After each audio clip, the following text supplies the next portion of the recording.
Hello, and welcome to Conversations with Nick Thompson. You may know me from Netflix Love is Blind, but on this podcast, we sit down with guests from all walks of life to hear their story, remove stigmas, and uncover what makes them tick.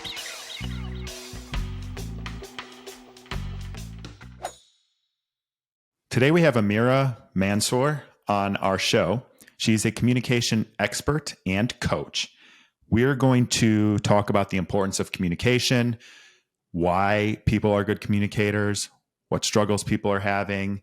Her entire area of expertise is built around communication and helping others communicate more effectively in their personal relationships and more effectively in their business relationships.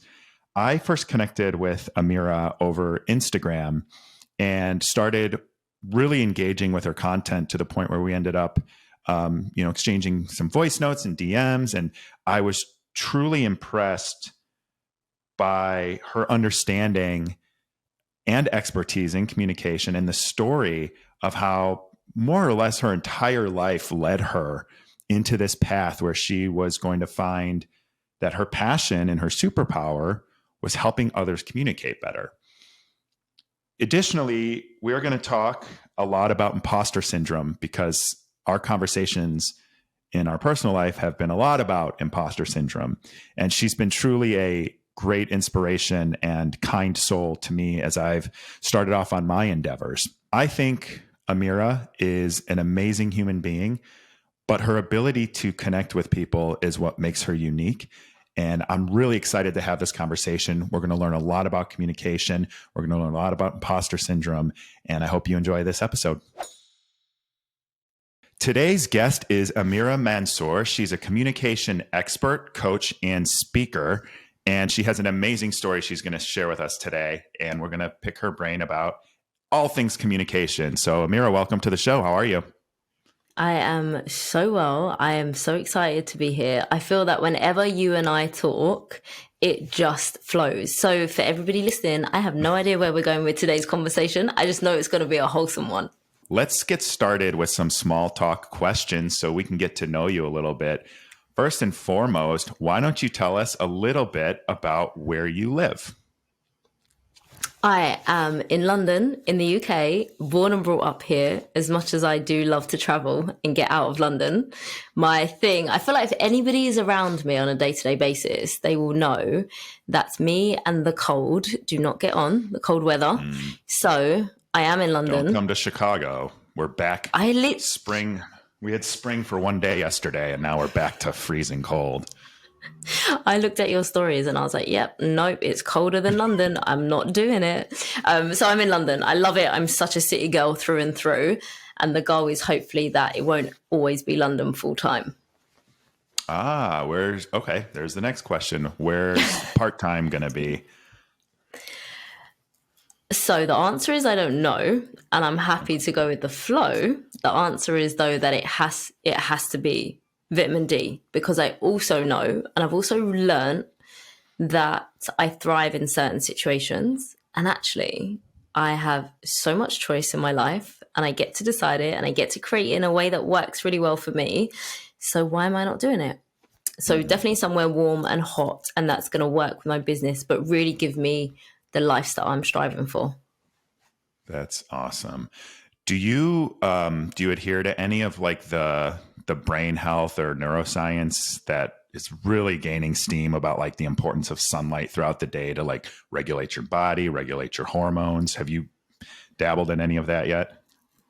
So it's really funny that you actually bring that up, because in the winter in the UK, this sounds like I live in like the middle of nowhere, right? But I really suffer from what we call seasonal affective disorder, so SAD. Same here. And I have certain points in the year where the transition of seasons really get me. And I remember as well, like when I used to work in the corporate world, I'm very good at structure and I'm very good at being disciplined. So I would still get up at 5, but I'd feel absolutely shit doing it. And the winter months, for like certain months in the year, I'd really, really struggle with. So it's something that I'd say definitely like more recently I play with, because I have to force myself up in the morning when it's so dark. And there's just certain, like October for me is a transitional month that I really struggle with. But the point of actually answering your question is I will usually get up, my matcha now, it wasn't matcha before, but it's now matcha. My matcha and my stretch is my non-negotiable. And then I'm trying, like I really try, because there are days where I will want to launch straight into a work day. I will get up and just shove my gym gear on and be like, just go and walk, like just go and get out first thing in the morning. And so it's interesting that you bring it up. So beneficial. Yeah. I started in July of last year. I started doing like 10-minute morning walks. If it was sunny, at least minimum, I try to do more. And then, 20 if it's not. It's so much harder in the winter, but I have a dog, so that helps. But it really does help kind of like get you started. It gets your blood flowing. And I'm not a morning person at all. Like I don't want to do anything before 10. And even 10, it can't be something too thought provoking. But I love that. I helps. really love that. Yeah. And I'm the same as you. I'm like, I'm not a morning person. Everybody laughs because they're like, but you're up at 5 a.m. And I'm like, there's a reason why. And it's because one as well, like I'm a really slow starter in the morning, like a really slow start. So when you say as well, like ease into my day. Yes. And if I do know, for example, like I've got a full client day or I've got like a day where I'm going to go do face-to-face workshops or I have to be present, then if I do not give myself that time to ease in, like you say, to ease into your day, I feel like the day runs me. So it's funny. And I think as well, like having that's so interesting. The day runs you. Yeah. I'm going to have to write something about that. Go ahead. I'm sorry. Go ahead. Oh my gosh, no, I didn't want to talk over you. I was so conscious because I get so excited. I was like, don't talk over Nick. Like, let him say his piece. Don't even worry about it. I get overexcited. That's something I'm actually working on. I get so overexcited, especially about certain topics. Neuroscience is one of them because I feel like we're just at the verge of this like mental health and neuroscience are like going to come in and collide, and we're going to make so much progress on like mental health and wellness and brain health and understanding what's really happening in our bodies. I just feel like we're on the cusp, and it's so exciting. But so like that's one of the topics I love to just jump in, but I'm working on it, trying not to cut people off. I remember as well, actually, now that you've said that, when I first kind of had gone into one of my corporate roles, and it was very much training other people. And I remember I'd got feedback and somebody had said to me, you're really good at what you do, but you get so excited when somebody answers and shares something that you also have a habit of interrupting. So it's funny because I think from then I've always worked on it. So when I come onto a podcast, sometimes I'm like, oh, do I sound stiff? Because I'm just listening. I'm just pausing, but I'm not stiff, I promise.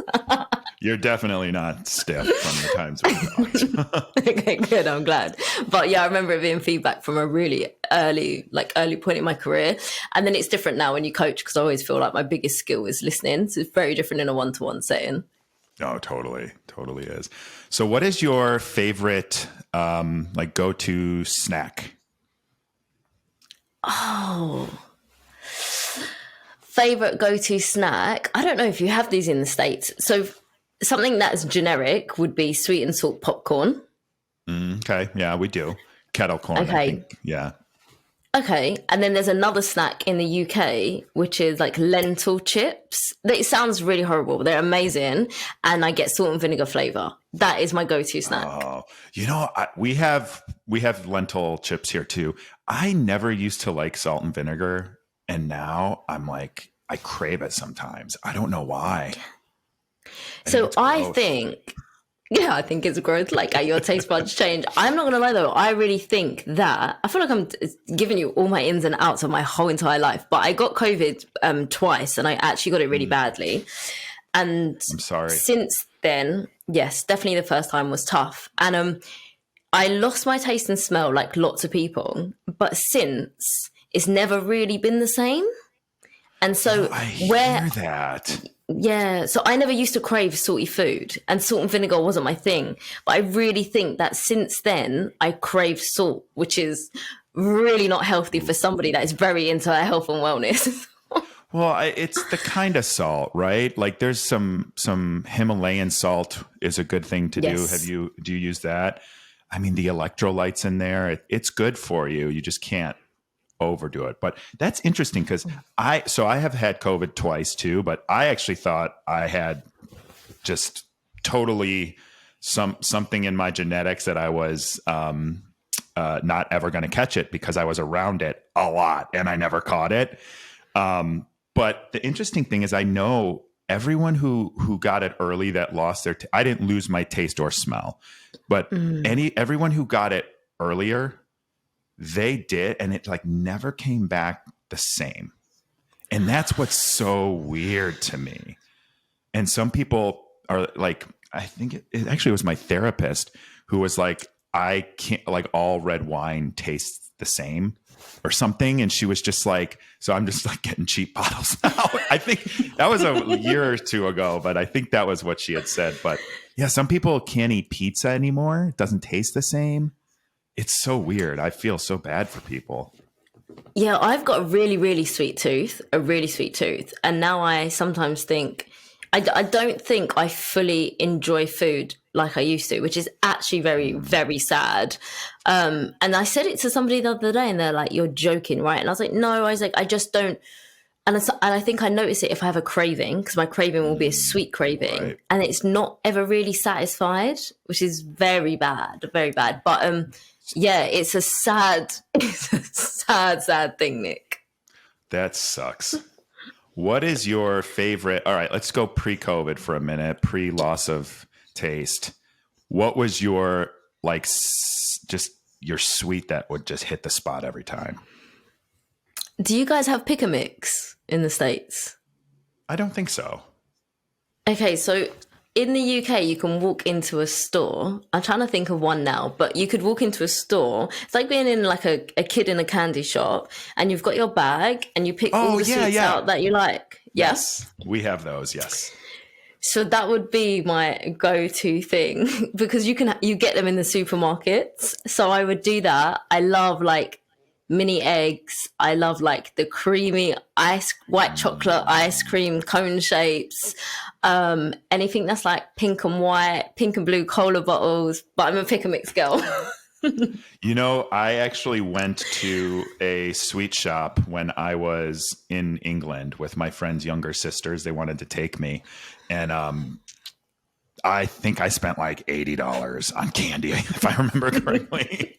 And it was like, okay, well, that's money well spent. But and the thing is, because it's always done on weight, it adds up so quickly. Oh, yeah. Well, the other thing is like, we have so many things in our candy and all of our food that's illegal over in Europe and pretty much everywhere else. So it's interesting because it tastes different there, like better. So like if I were to get like a Swedish fish here, it would have high fructose corn syrup in it, which is, have you even heard of that? Because it's illegal in Europe. Yeah, it's because my mum is actually just somebody that has always really read about foods. So from a really young age, I feel like I probably know way too much about ingredients in food, but it's because she's always read and she would always talk about the different things that either aren't healthy or certain things to avoid, or why she'll be choosing this oil versus that oil. So yes, and I definitely vouch for candy being so different as well in the States to the UK, like completely different. Yeah. It's like, I don't even know. It's so, even peanut butter, there was a peanut butter that I had in England and I bought some to bring home because it was so freaking good. It just tastes so much better. Like things taste better over there. And I'm so glad you said that. I was going to say, with all the additional product, I was going to say in the States sometimes it tastes fake, but I was like, oh, that's so harsh, and I was going to reframe it and be really polite instead. It does. I have to ask you, and then I want to ask you one more small talk question. But when you are in England, to all of our listeners here, I was alarmed to see eggs sitting on the counter instead of in the refrigerator. What's up with that? I'm laughing so hard for two reasons, okay? One, I don't think any person that has grown up in the UK would ever think twice at like why the eggs out of the fridge. But having said that, the second thing is that it is maybe one of the biggest debates that we have. Oh, I don't know what that says about us in the UK, because people cannot agree whether your eggs should be in the fridge or out of the fridge. And what most of us tend to do is take them off from the shelf in the supermarket to put them in the fridge at home. So I don't know what that says about us. You know what? Every country has their things, right? Ours over here, it's soda. Is it pop is one of them. So like in the South, it's called soda, like soft drinks like Pepsi or Coke. Mm-hmm. And then in certain like Midwest areas, it's soda. Other places, it's pop. So we have weird things like that too. And I think as well, we have, you know, when you buy a fridge and you've got like the egg placements in, I don't know if you guys have it, but it comes with a fridge usually. Yeah. Mm-hmm. So I automatically put my eggs in the fridge, and also I like my countertops clear. But my mum is like this eco warrior, and she's like, no, your eggs shouldn't be in the fridge and they should be out. So I do it from a tidy point of view. I actually don't know if I'm correct or not. So is there like a scientific reason people want it out? Like or is it just a silly debate? Well, from my mum's perspective, and I'm annoyed now because I can't remember the reasoning behind it, but when she was reading up on it, this is the only thing I have about research, is that whatever point you want to prove, you can go and find evidence that's going to back that up. And you can also go find contradicting evidence. Yes. Yeah. So I always think, okay, great that you've given me a research and a study, but like, okay, let's look a little bit wider. So I actually can't remember the reason, but there was definitely a nutritional reason as to why she kept them out of the fridge. Clearly I didn't listen well enough, and clearly I didn't follow it because mine are sitting in my fridge. I'm the same way about clutter too, by the way, even though looking at my desk right now, it's like 3 books, 2 journals, like what is going on over here? But all right, I got to know, where's your favorite place that you've first, where's your favorite place that you've traveled? Second, have you been to the States, and where did you visit? Oh, I love those questions. Travel is my thing. Travel is my thing that makes me feel free. It's the, I'm not going to say the only thing that makes me switch off, because that also sounds terrible and ridiculous, but it's a space where I get to be super free and not organized and not have structure. And I absolutely love and adore it. So my best places are so interesting too, because you and I, we message back and forth sometimes about like pumping the brakes and slowing down. And so that's okay that you have like travel to go do that, where you just kind of let loose. But anyway, yeah, continue. No. It's so good that you say that as well, because I feel like you're my like go-to person in my week, and I'm like, Nick, hey, this just happened, or this is what I'm doing this week. And it's funny because since I launched the business, me and my boyfriend have an agreement that every 3 months we travel. And whilst that might sound, beautiful and luxurious, the 3 months in between are always super intense. And I think I haven't had the business for 2 years now. It's been 2 years of, 7 days a week. And whilst you travel, you're never off. So it's a different way of working. Not one I would change at all, but it's just different. So we've had that agreement. And it's also because I know where I show up as a better human. Like, I'm genuinely a better person when I nourish what I need.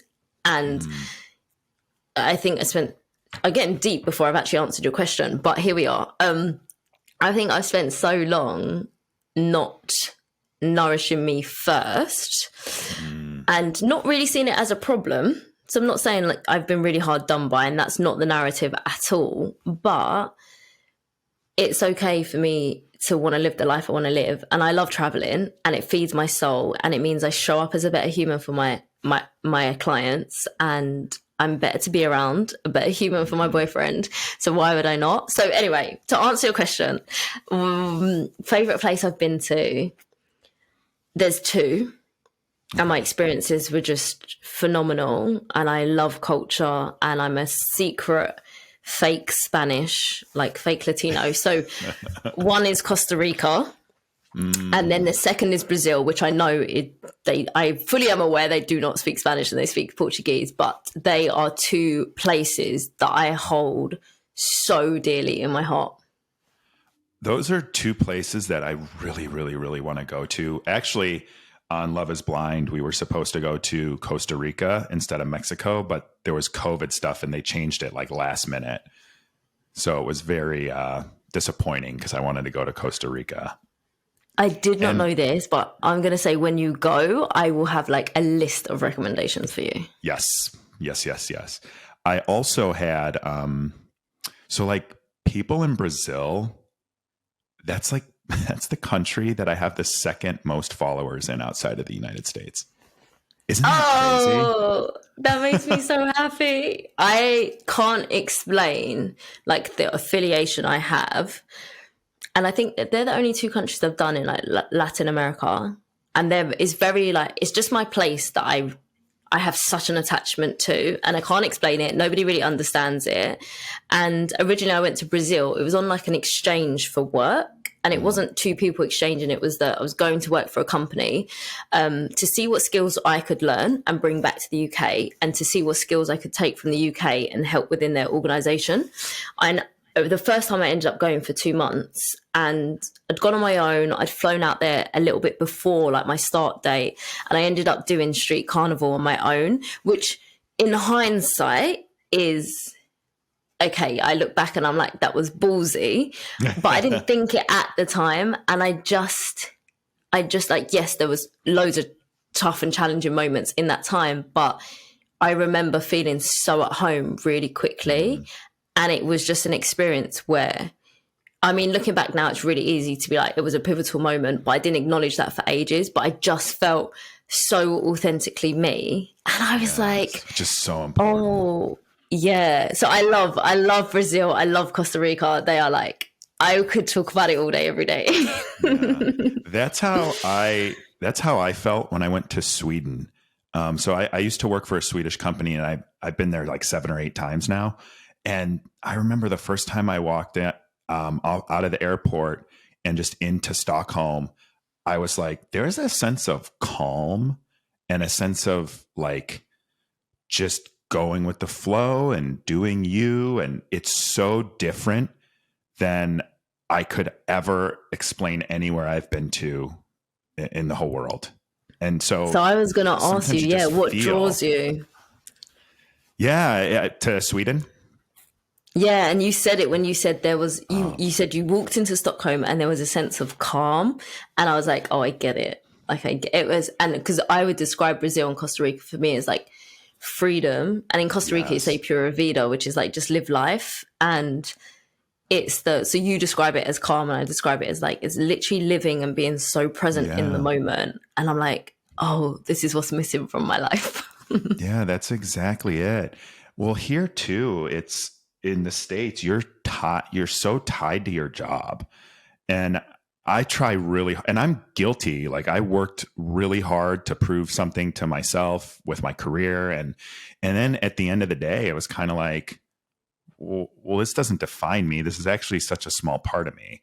And, you know, I think I told you this before, but like I was laid off in November, and it was this feeling of like, okay, that isn't me. Like I'm not my job, even as a VP. Like that's not who I am. It's something that I do. But, you know, you get tied so tightly to your job as your identity, and you got to be very careful. But so you've been to the US, yes or no? I have. Okay. Yes, I have. Where have you visited? What was it like? Okay, so I actually do not think that I've done that many locations at all, but I have. My first trip would have been Boston. I think I was 18. We went to Harvard. It was part of my law. I was studying law at the time, so it was like a big, aspirational trip. Loved Boston. I think the next time I went was New York, which if you asked me, I would swap and trade New York for London any day. But I feel that now needs so much qualification around why I think that. But at the time, so I did New York, love New York. And then probably my most recent trip pre-COVID, I think was LA. which is very my vibe. It is your vibe. So everyone has, really mixed emotions when I say this, because people are like, and I do think as well, it's all of those places are really different. I haven't spent like long-term time to live in them. They were very short amounts of time. Okay. But I think there's elements of LA, and I wouldn't say that I know it well at all, but there's elements of LA that has a lifestyle that I want the outdoors, I want the sun, I want the activity. And that's really important. I'm not saying everything about it I love, but yes, it was a vibe. That's definitely the vibe of LA. And I was out there for, different reasons. But I felt like in LA, people kind of just like go with the flow. But I also don't understand like when people work, because it just feels like people are outside doing stuff all the time. I don't understand it. I love that. I think the thing that I took away, and I was like, everybody that I met, just in any way, shape or form or capacity, a natural question back then for me was to just naturally ask, hey, what do you do?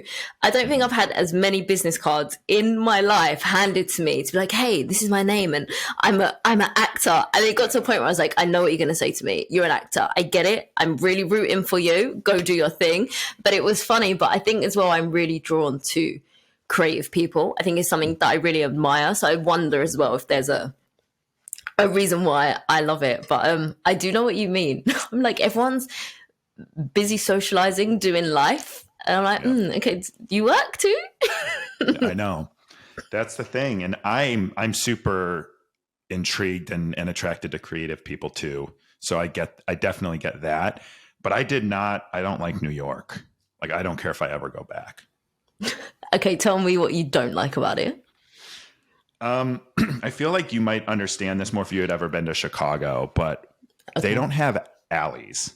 So we have alleys, which is where all the garbage goes.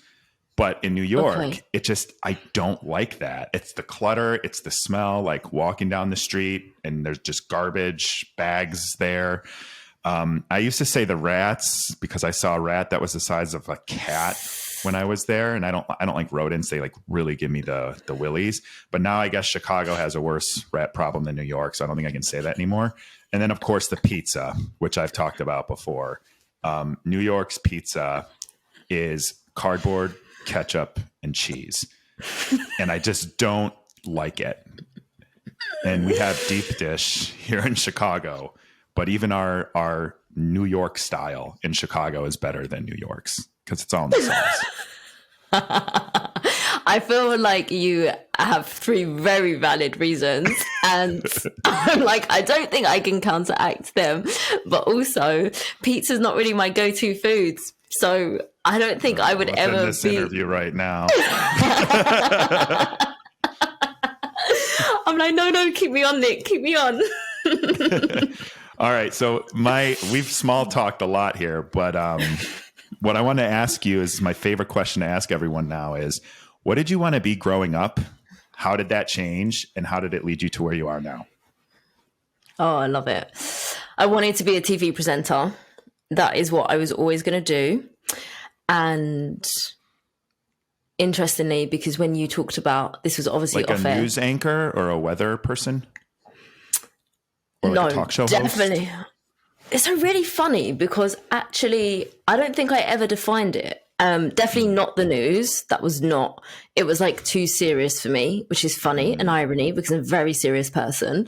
And lots of people would be like, yeah, you'd make a great kids TV presenter. And I was like, I don't want to be a kids TV presenter. So I just knew that I wanted to, I think it probably would have been like a daytime chat show kind of vibe when I think about it now, but I wasn't specific. I just knew that I always wanted to be in front of the camera and talking. And I don't know where that came from. Like, it was just always there. There wasn't like a trigger moment. I had nobody in my family that was like remotely in media. It came from a really traditional background, like, study, do your work and go to uni. So it's really odd that I always had it. I kept that dream alive until I was 16, and I never knew really how, I could be a TV presenter. I just knew that's all I wanted to do. And then a lot of people at the time said to me, you're just going to waste your brain if that's what you do, which is also really insulting when I look back now, whether it was meant with good intentions. So I really let it sway me. And at 16, I sat there and I said to myself, what is a career that I can pick that is going to enable me to always be financially secure and to always be able to support my family? And if anything happens in the future, I will always be able to like support my children and my family as well as like my previous. And that was my goal, which can be unpacked, you know, to whatever extent you want to unpack. But hey, I went through the same transition. It's like, yeah, but how do you make money? And unfortunately, that's how society is structured, that you have to have, like, it's very difficult to make money being an artist. It's very difficult to make money being creative. And then if you do manage to turn something creative or your art or your passion into a financial, output, at the same time, a lot of times that's inconsistent because it's not that salary that you're getting in most cases. So it's the world kind of funnels you into capitalism, basically.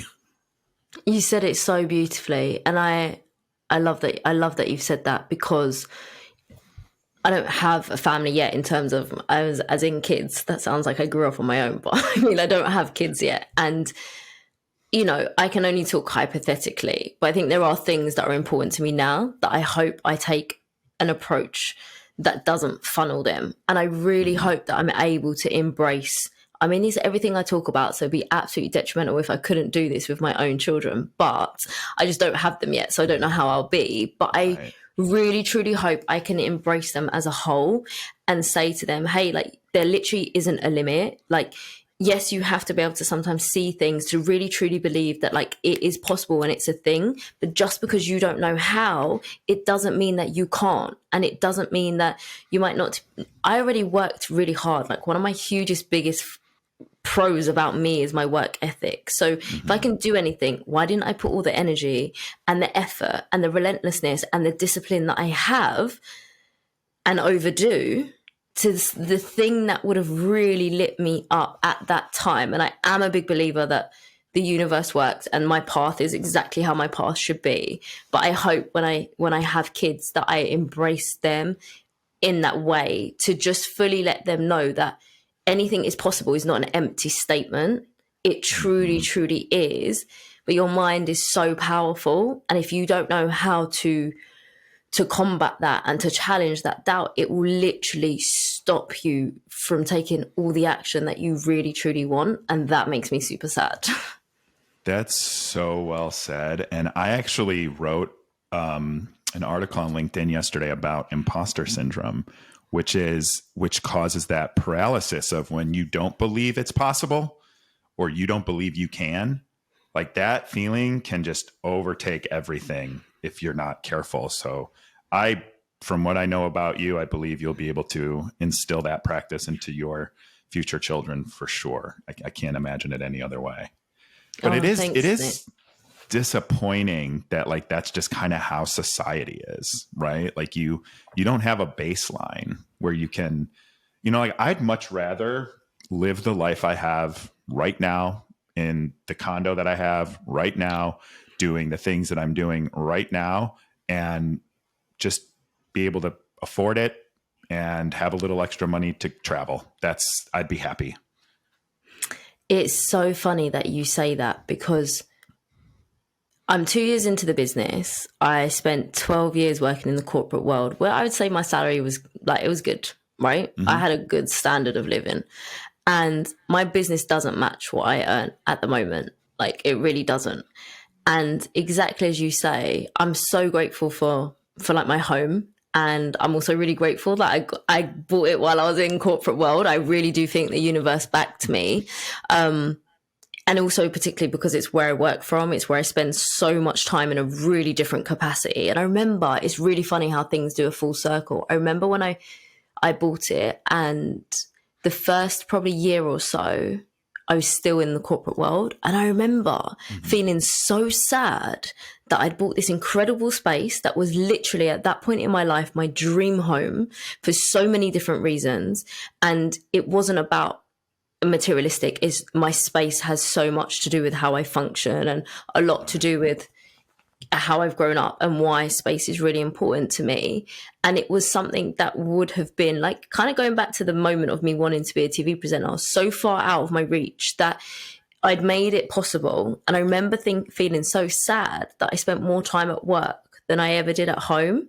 So obviously it's beautiful to like look back at that and notice that. But can you just remind me the last thing you said? Because there was a point I really wanted to make and then it escaped me because I brought in a different point. Oh, just the, like, it's not about having endless amounts of money and I just want to live my life that I have now and travel once in a while. Yeah, basically I was just going to support that. Yeah, that's the dream of most.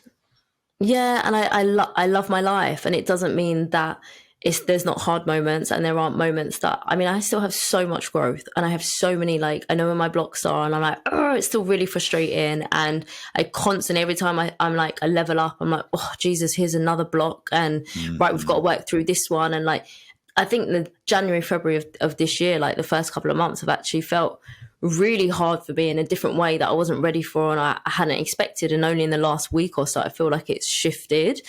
But just to kind of reiterate your point, it's funny because I wouldn't trade it for anything. And that whilst I earn less now than I did when I had my really cushy life, I'm cool with it. And it's crazy because going back to, me being a 16-year-old, I sought for what was going to give me security and stability.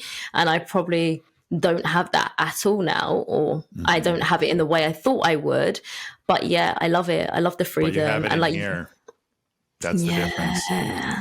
That's what I always tell people when I'm working with them is I'm like, you got to find it in here before you find anything out here.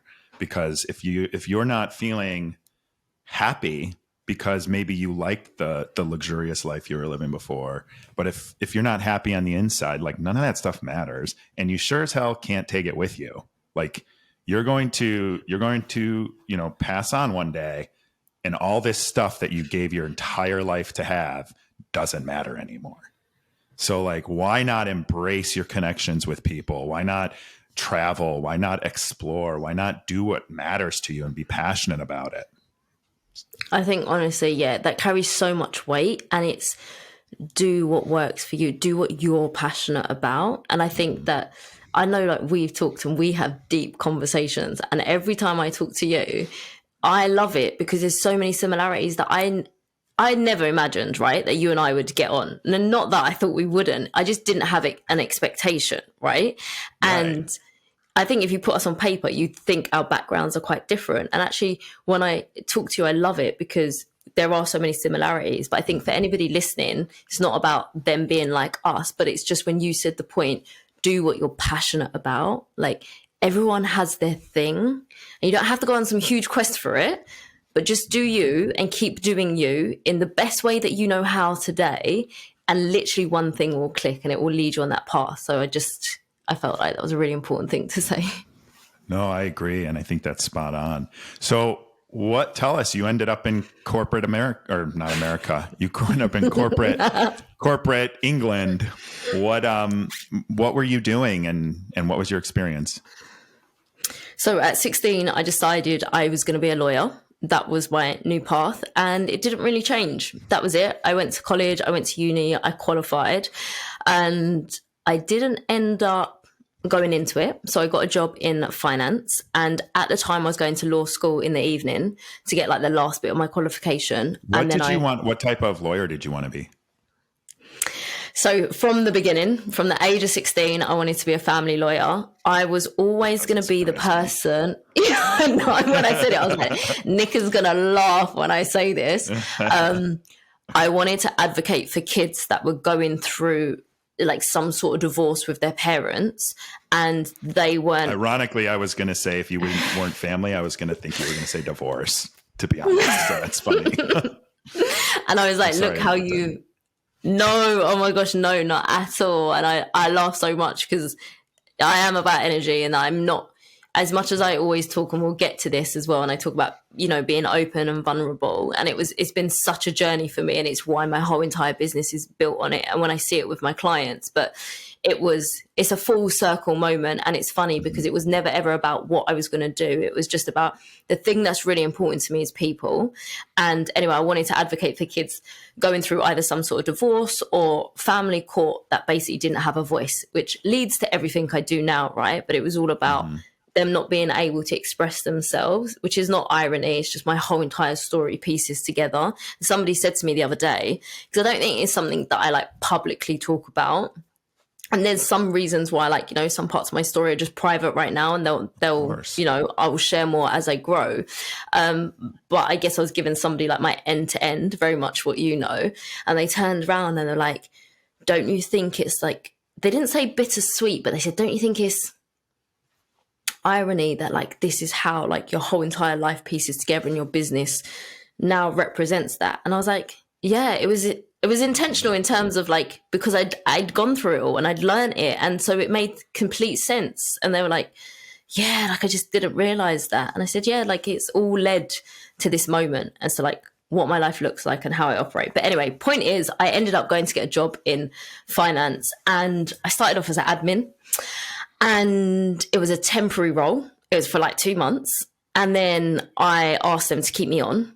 And they were like, what's the point? You're going to go and be a lawyer. And I was like, please, I just really love the environment. I was learning, and learning was really important to me. And it wasn't my first job. I'd had a job before that, and I'd had like other jobs since I was like 15. So I'd always worked, always in some way, shape or form. But it was probably my first very, very, very corporate role. And it felt like, oh my God, like, wow. And that was kind of like my entry into corporate world. And then I grew and I learnt loads, and I progressed, and I progressed quickly. So I ended up staying. And same with me. And I had to beg. And it was the good thing is that it sucks me in, because I was like, oh, it was that like this big wide world. It was like being a kid, which I wasn't, but being like, oh my God, this is amazing. And I think I had to live that life before I was able to live this one. I don't think that my path could have happened any other way. I truly don't. But at the time, I was definitely sucked in. And then I guess I was gonna say that's when I get more serious. But it was then like, you know, the jumping through hoops, the next promotion. I changed companies a couple of times. I grew into a learning and development role. So that's where like I fell into working with people all day, every day, which from everything I've just said makes complete sense. But at the time, I was going for a role in compliance because it meant I would be able to use my law degree. Like you couldn't really get it further apart. Yeah, that's so hard to separate sometimes, like what your degree is, your expertise, whatever you want to call it, versus what actually like lights you up. Yeah. And when you said what type of law was I going into, it was because it was people, right? And it's crazy because the thing at 16 that made me want to pick it was, security and stability. If that's what I really wanted financially, which by the way, I'm not saying I'm not seeking it now, like, please, I'm here for all the abundance of money, right? But I would have gone into like corporate law or something like around property, which, like the law that you're really going to earn money. Exactly. So when you say that, it's everything for me has always been about people, but I dismissed that for so long. I just thought it was not a skill. I just thought it was the way God made me. And so what that I have a skill with people, like, so what, who cares? I didn't think I was ever technical enough. And that's what I constantly strived for. That's that imposter syndrome. It makes sense. I think it's super relatable. I know, I mean, even when we were first talking, I was probably talking about imposter syndrome because I'm fighting it every freaking minute of every freaking day on everything I'm trying to do. And, you know, so 2020 comes, right? That's when, or 2021 when you started your business? No, 2020 was when you started your business, and you are a communication expert. And there may be more now, but when you started, you were the only one in the whole wide world That was a communication expert. So I feel like talk you to just us picked me about, up so much. so talk about what that was like. What was that transition? How did you realize communication was your superpower? I love the question. So, yeah, you were right. So I set it up in 2021, but I worked on the business like behind the scenes from 2020 and we'd obviously gone into a pandemic. I did not have a big old realization like, oh, we're in a pandemic, we're in a lockdown. What shall I do? My job at the time, I was still in corporate. I was in a really challenging company and I was working like 6 or 7 days. So it wasn't, I love when people have an epiphany. I didn't have an epiphany, okay? It's been a long old road. But I worked on the business behind the scenes and I worked with a business coach at the time, which for me, I think was so incredibly important. And I'm a really big believer in, and even now, I will always work with somebody that knows something that I don't know because I also want to get there faster and I am super impatient. But there's certain things, great, I will figure out, okay? But there's some things that I'm not going to. Why would I not want to learn from somebody that is going to help me get there so much faster when they've already made their mistakes and I don't have to make them, I can get there. So working with a business coach was a really great thing for me because I'd got to the point where I was like, okay, I'm a really good coach. And I was doing it within my corporate role. And I'd done it in different organizations in different capacities. And I'd qualified within my corporate role. So I was like, great. I actually have got to the point where I know I'm a really good coach. And this is my thing. Like, this is it, right? However this changes or evolves in the future, my thing with people and getting them to be able to open up the same way that you can connect people and take the complex and make it really simple and pull people in together to have a discussion instead of an argument. Like that feels, please tell me if I'm wrong, but that feels like that's your thing. And so mine was being able to pinpoint somebody's pain point very quickly. And I was like, okay, great. Now what do I do with that? Or how do I make that into something that's going to be my day-to-day and an actual business? And the imposter syndrome. And it's funny because I love your honesty, right? Not that I expect anything less, but when you're like, I fight it every damn day. And a few months ago, I put a post up around, here's your 5 types of imposter syndrome. Drop the number below in the comments and let me know which one you've got or which one like shows up the most, right? I'll go back and do that after we're done here. 1, 2, 3, 4, 5. It's so funny that you say that because somebody, and I giggled so much because I remember when they put the comment said, Amira, I've got the box set. I didn't even think I had imposter syndrome. And so I think I'm going off piece here, right? But stay with me. I'll bring it back to the question. The thing is as well is because sometimes we will put labels on certain things. We don't realize that like we're experiencing something. And then when you don't know how to deal with it. And so I can sit here with you at this beautiful young age that I am and say, yeah, like self-doubt's been huge throughout my whole entire life. But for a very, very long time, 1, I didn't know it was imposter syndrome. And 2, I wouldn't have admitted it anyway. And when I did, even when I got to it, because it felt like this huge label, but really similar with you, every single day as a business owner, I have it. And I've got way better at dealing with it. And when I am going to level up in the business in a new way now, it comes right back to bite me. And I'm like, okay, cool, new way of dealing with it and a new lesson. So anyway, going back to my business coach, it was really helpful. And it was helpful for the clarity to really, and what we did is we unpacked my story. And she was like, okay, you're great with people, right? Let's refine that. What is it? So it was through a hell of a lot of brainstorming and really unpacking my story and understanding that everything I coached at the time was around communicating it. It was around communication. I just hadn't brought it all together and put it underneath like an umbrella.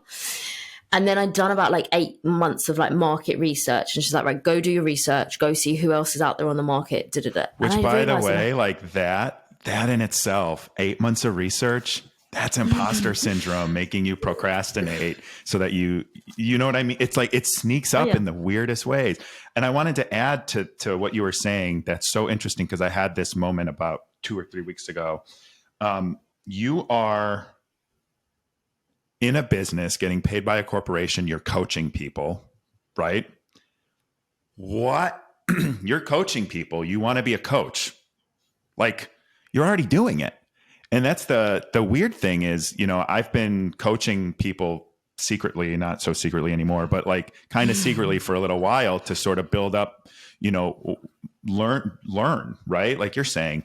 And as I was thinking, like, is this really something I want to do? Is this really a skill set of mine? I actually got a text from a former person, Jeff, who worked on my team. I hired him, helped hire him, worked on my team. And he just sent me a random text saying, "Hey, Nick, I was thinking about you today. I saw your post on LinkedIn, and I just wanted to say thank you for being such a great mentor and a coach. And I learned so much from you," like all this stuff. And I'm sitting here, I'm like, I've been coaching people for my career too, It's like, why is that? Yeah. Why does imposter syndrome stopping me from wanting to go help people in a one-on-one basis when I've been doing it? And that's a skill, and like you can find your superpower. But if coaching is its own skill in any way, like trust me when I say, even in my last job, like we had a whole program to teach people how to coach salespeople because it's a tough skill. So you were doing it, and then you were struggling to like figure out how you could turn it into a business for yourself. But all along, you had been doing it. You had the skill set. You had the accomplishment. You are honestly hit the nail on the head. And it's funny because as you were saying it, what I was also going to mention is during my market research and realizing that nobody had spoken about this as its own niche, like nobody was doing it. And lots of people, and I think as well, especially therapists, like therapists tend to talk about communicating loads.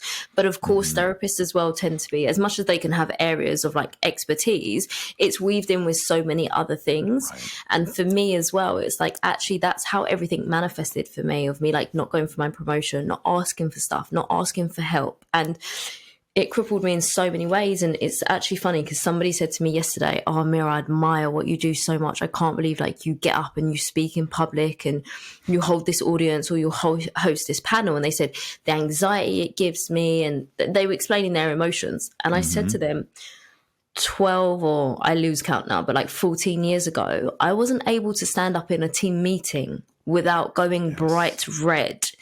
And even when I got to that point of research and I realized that nobody was doing this on its own, my thought in my head, just to support everything you said about like my imposter syndrome, was I can't possibly have found a gap in the market because I'm just not that smart enough. And so for maybe the first 6 months of my business, I was like, nobody's going to work with me. I was like, nobody is going to come to me and say, I need to work on my communication. And now that is all I get. And people Google it and type it into IG and they're like, yeah, Amira, like that's where I found you. Yeah. No, I totally agree. And I think that, I mean, it makes perfect sense, right? Like I think about how you are, first of all, your social media, you communicate like super effectively just through your words and your videos and your carousels. But I think where you're especially good is like building that personal connection so people trust you, because that I think is the number one thing with coaching is the person has to trust you, because they're going to be vulnerable in a lot of ways, but also they're going to be taking your skills and applying them to their life. And if they're not seeing the results or they're not seeing improvements, like it could completely just, I mean, someone gives you bad advice and then you go implement the bad advice. We all know how that goes because it's happened to all of us, Yeah, it's so true. You're so relatable that it's easy, I bet, for people to trust you. Do you know, I love that. And I really appreciate that. And I have to remind myself to like not brush that off, because the old version of me would have. And I think as well, probably like one of the biggest things people will comment on now is like, oh my God, Amira, you're so authentic. And then I had a lovely, a new client joined like my client team like last month, and he'd found me through a different route. And then he said, I've just followed your stories. He said, and now I'm on a call with you. I just feel like I know you. And I was like, good.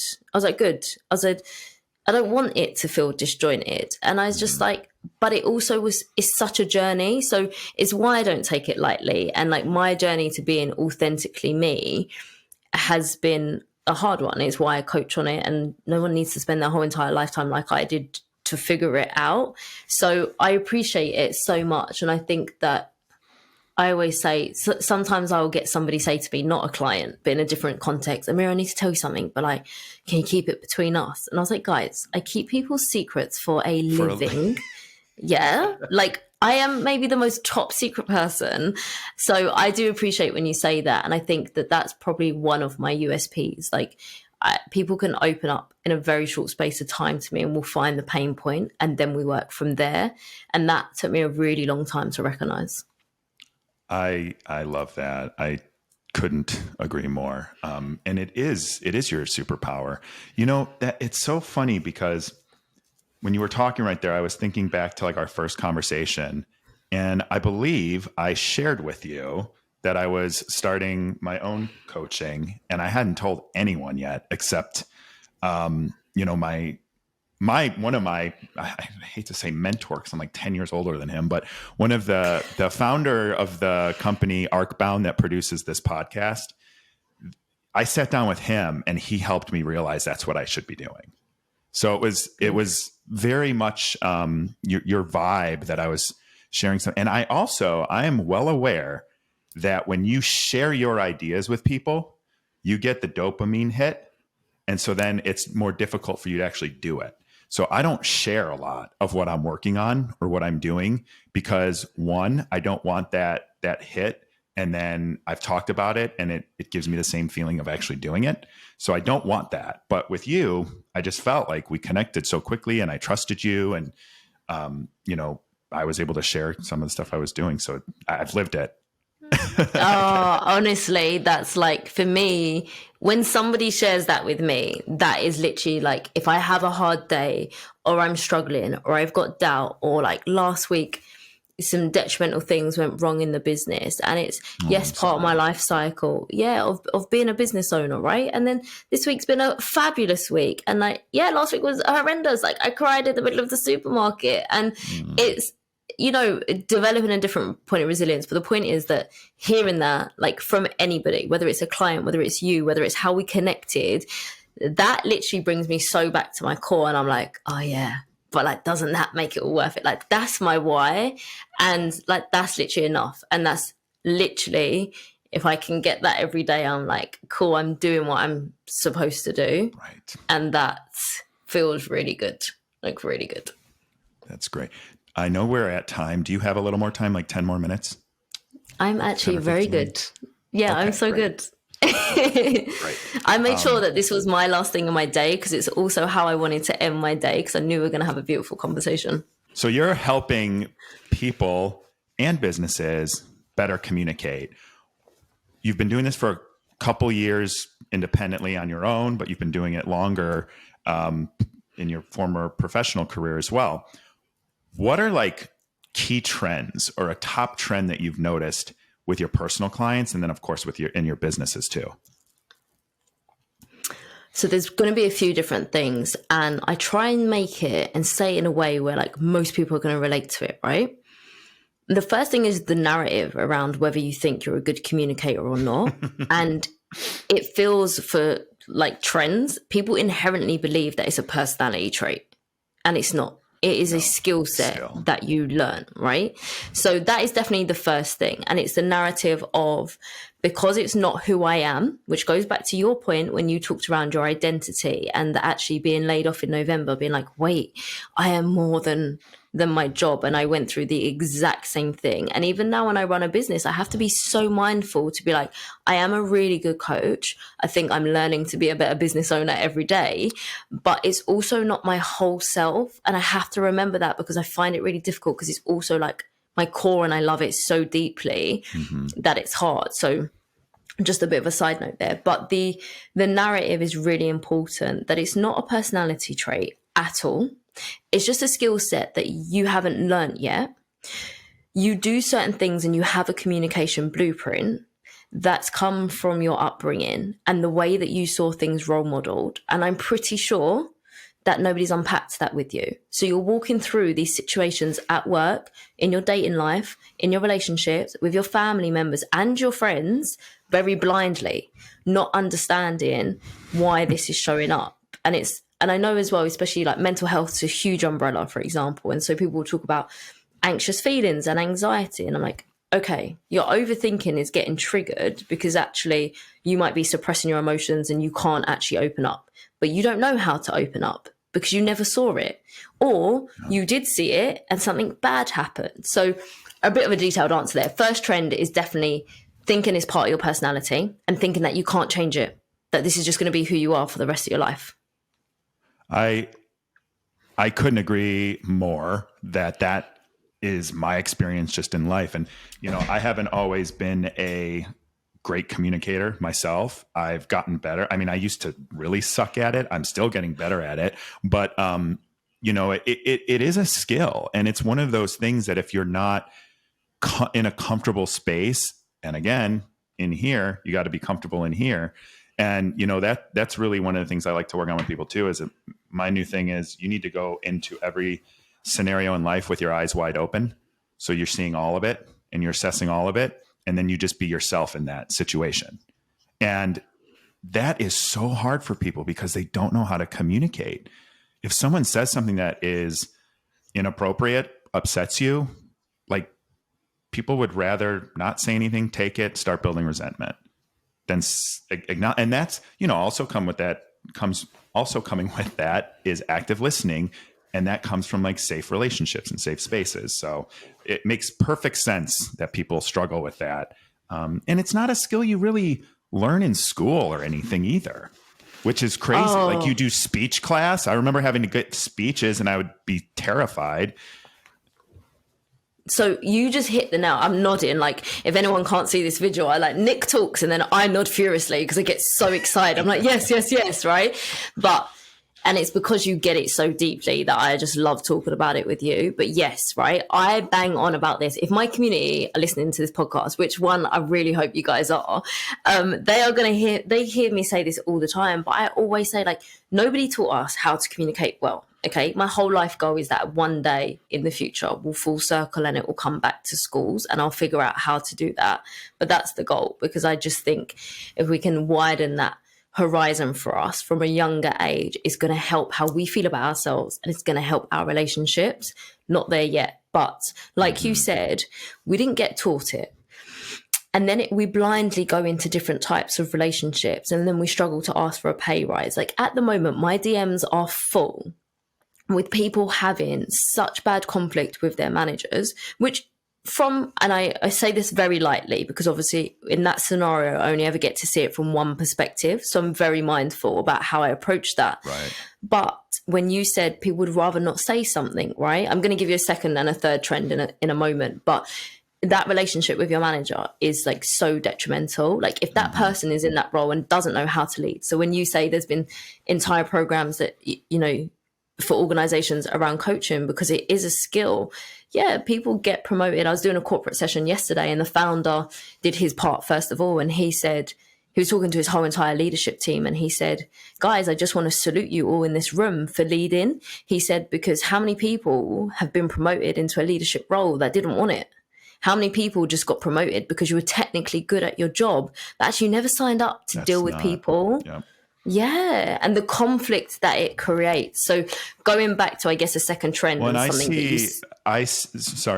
thing I see in corporate. So I had a workshop that I led a couple weeks ago. My first one, which is funny because like I used to do them all the time when I was a manager, and I was like, oh, I don't know if I can do this. I'm like, literally, you did this with your team 3 times over 3 different teams. You did this. So, but on my note there, like that I see in corporate a lot, because you'll take like your top sales rep and you'll make them a sales manager, but you realize that that sales rep is now going to be a manager that's just in every single deal. And that isn't going to give them, that doesn't mean they have the skill set to lead and coach people up and up level them to be a good sales rep. You just taken your best one and you've spread him super thin, and he doesn't have the skill set. Not all the time, he or she doesn't have the skill set to coach, to train, to level people up. And that's what a leader is. Like I have this old saying I'm 99.9% sure I came up with, but leadership is not defined by what you do. It's defined by what you inspire others to do. And people think it's about them when you're a leader sometimes, when you promote from within, which is, not all the time, but can be something that should be taken into consideration.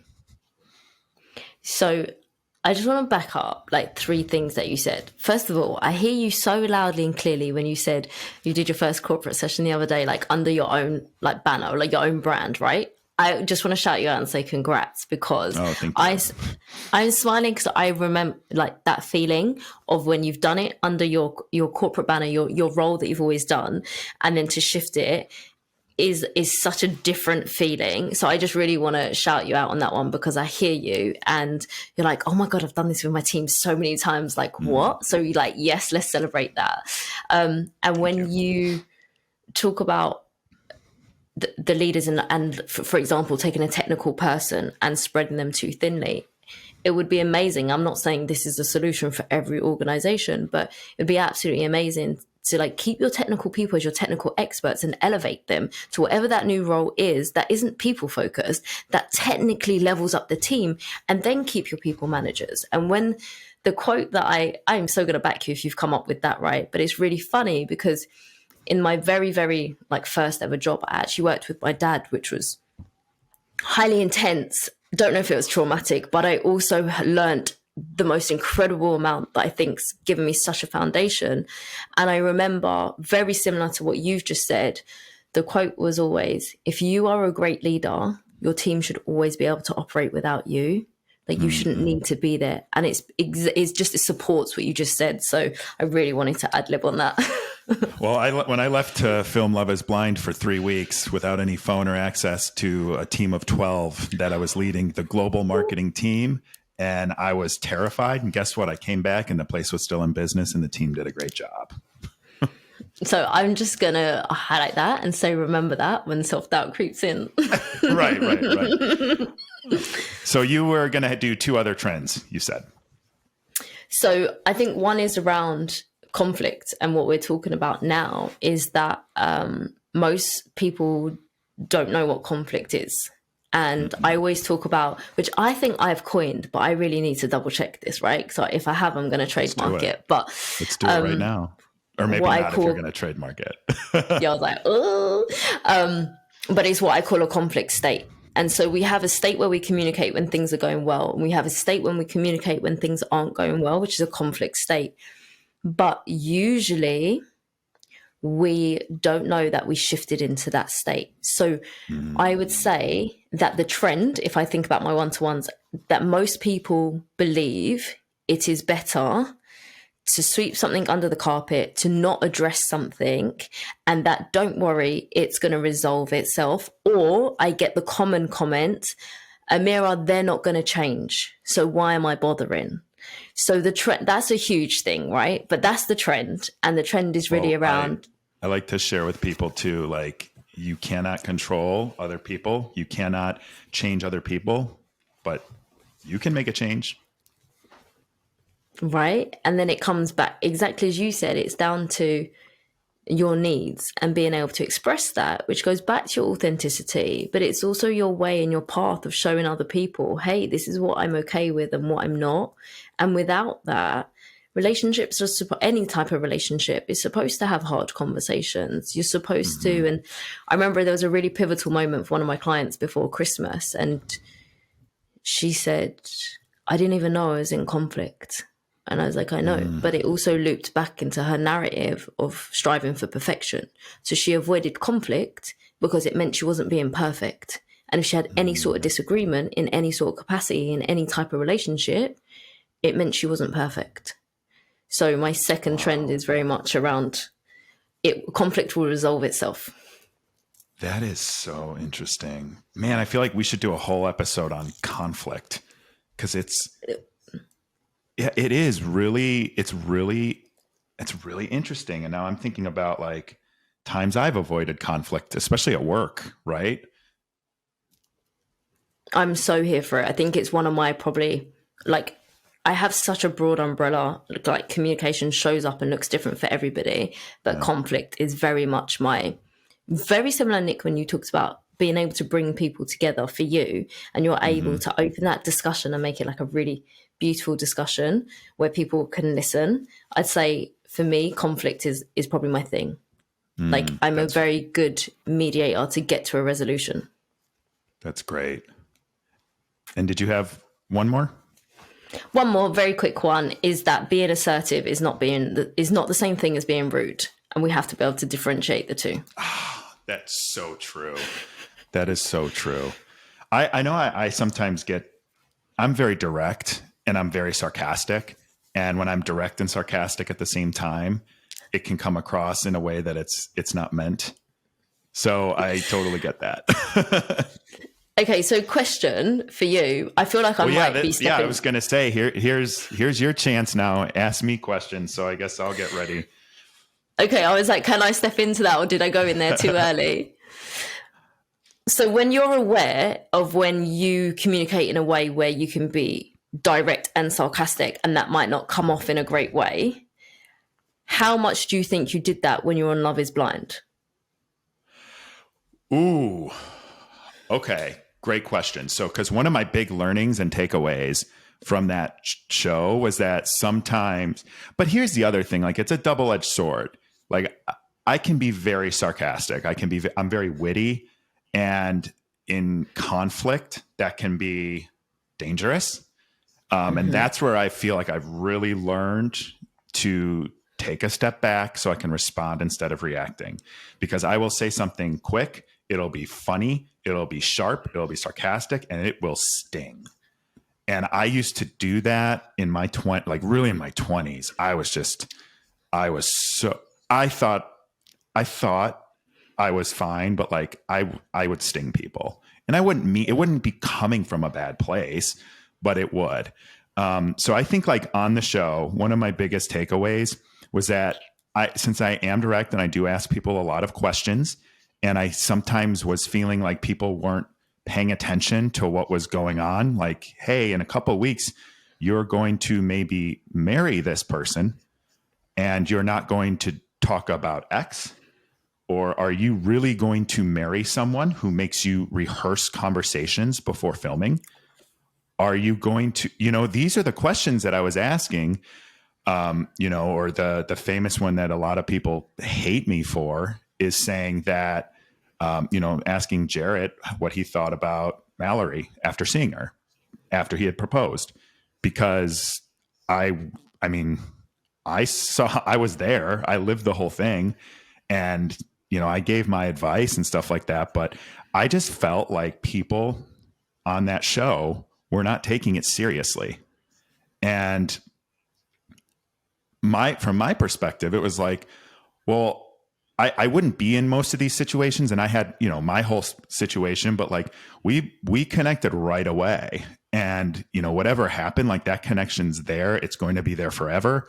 And it's because I was authentic. I thought things through. I said, here's what I need in a relationship. What do you need in a relationship? How do you feel supported? All of that stuff, because I learned that about myself, and I know that I need someone else to have that understanding and awareness. So like, I felt like I went through in an accelerated timeline all of these thought processes, and I knew that I was either going to get married or go home, and I was fine either way. And I think like I asked people a lot of questions that they weren't thinking about, or they were ignoring or avoiding. And I realized later that may have upset them or put them in a mindset that they didn't want to be in, even though I felt like they should have been. And that's not my place. So I do think like when I look back, like if I were ever to be on another show, or if I were to be able to redo it, knowing what I know now, one of the things that I would do is probably be a little less direct with some of my castmates. Does that make sense? I felt like that was a long answer. No, I love a long answer. And it was beautiful, because I think that the essence of that boils down to, especially for people listening, in terms of a takeaway, not saying that you wouldn't have said it, but actually your style would have been adapted so that you could still get your point across, but in a way that perhaps that particular person in that particular situation would have been able to take it on. And that is an amazing skill to have. Well, I was going to say, one of the things that I realized I'm good at and what makes me a good leader is that I can adapt my style to so many different people. So if you're the type of person that needs, tactics, tell me what to do, I can do that. If you're the kind of person that needs me to step away and let you flourish and find your own way, I can do that too. And I think doing that with communication, it's not always easy, and I don't always do it well, but I try to adapt my communication style to whomever I'm with. But in that situation, I felt like it was maybe the pressure, the time, like the stress, all of that, where sometimes I wasn't really able to do that in a meaningful, non-hurtful way. Because there was no, I didn't want to cause anybody any trouble in there. I was like rooting for everyone, whether they were together or not. Like I just wanted everyone to come out and, be okay, which you look around and that's not always the case. So anyway. I think that's a beautiful answer. I was going to slide in and add one point on it around when you said, time, pressure, stress, the fact that cameras are on, all those additional things. That's a really beautiful example to just illustrate that you would have moved into a conflict state when you communicate. So it would have been a different way of communicating anyway. So it's just beautiful because you naturally picked up on it. So I thought it was a nice way to kind of wrap up that answer to say, you went into a conflict state. So it was a different way of communicating. There were other pressures that where you probably adapt way more naturally when things are going well. You weren't in that situation. So I'm not surprised. I love that answer. How many questions do I get? You can have we'll do two more because I don't know if they'll cut this or not, but I was told that my podcasts that go longer than an hour and 10 minutes, they actually get way less views. So okay, I'm going to ask just one more question then. It's totally fine. It's totally fine. They're going to hate us when they edit this. No, they'll figure it out. Okay, so no, I am going to leave it on one question. This version of you today in your life, when it comes to dating and relationships and your love life, what is the one thing that you are focusing on right now? So I'm not focused on my love life really right now at all. I am focused on myself and putting myself back together after a very challenging couple of years. And when I think about what I want to be as a partner and what I need, I already know what I need. I've known what I've needed for a long time. I need trust, I need stability, and I need quality time. I'm pretty self-sufficient. I just need to know that I can live my life. You can live your life. And we always know that we're in a trusting relationship, and we're respecting the relationship. And then with stability, I just need to know it's there. I don't want the ups and downs. I don't want the constant bickering, the fighting, are we together? Aren't we together? I just want to know that and that doesn't mean things don't work out. Okay. That happens. But I want to be in a relationship that I know is going to be there in the good times and in the bad. And that when you are in conflict, you separate the problem out, and it's something you tackle together instead of something that you argue about and try to be right. And that's really hard to find, but that's super important to me. So the stability piece. And then my love language, number one, is quality time. I just want to be able to do things with my partner. And I hope that that's something that they value as well. And then who I want to be in the relationship is whatever they need that's within my skill set. So I think, I know my strengths and I know my weaknesses, and I work on my weaknesses and I try to lead with my strengths. So empathy is something I think I bring to all my relationships to a fault sometimes, because it gets you all in your feels about things that have nothing to do with you. But I think I bring that in, and I think I bring in support. I don't really get like jealous in a relationship. If someone's doing better, that's better than they were yesterday, I want to support them and be there for that. And there, one last thing. Another thing that I think people don't always understand in a relationship, and again, I'm obviously no expert, you can like different things and you can want to do different things and you can dislike things. And you got to find that medium of like, where can I do something that maybe I don't like, but my partner likes, because seeing them experience something they love brings you joy. And I remember, like, I don't know if I should tell this story, but I will. I had like no interest really in going to Coachella, and Danielle really wanted to go. And so I went, and just seeing her experience something she's always wanted to experience, like, that warmed my heart. And it wasn't so bad. Would I go on my own, or would it be my decision to make? I probably wouldn't go. But if I'm with the right person and they want to do something that isn't my vibe, but it's theirs, I want to see them experience it. And that brings me warmth. I think people should think more like that. I love that. I don't even want to add anything. I just feel like you said it so beautifully. And honestly, I was like, I'm just going to pause and say thanks for sharing and being open and vulnerable. Of course. Anything else? No, I am going to leave it there. And so the biggest thank you, because I always come away from our conversations smiling and like my heart is full. Me too. Thank you for coming on, and thank you for sharing your story and being open about communication and imposter syndrome. I think people are really going to relate to that. So where can people find you? I hang out on IG, so please come and connect there. It's at _communication expert. I am also on LinkedIn, so it's just my name, Amira Mansour, if you want to follow me for the corporate stuff. Yeah. Corporate stuff, follow me too on my LinkedIn. I've been using it more. We'll put those links in the bio, and thank you again for coming on. This was an awesome combo. Nick, the biggest thank you.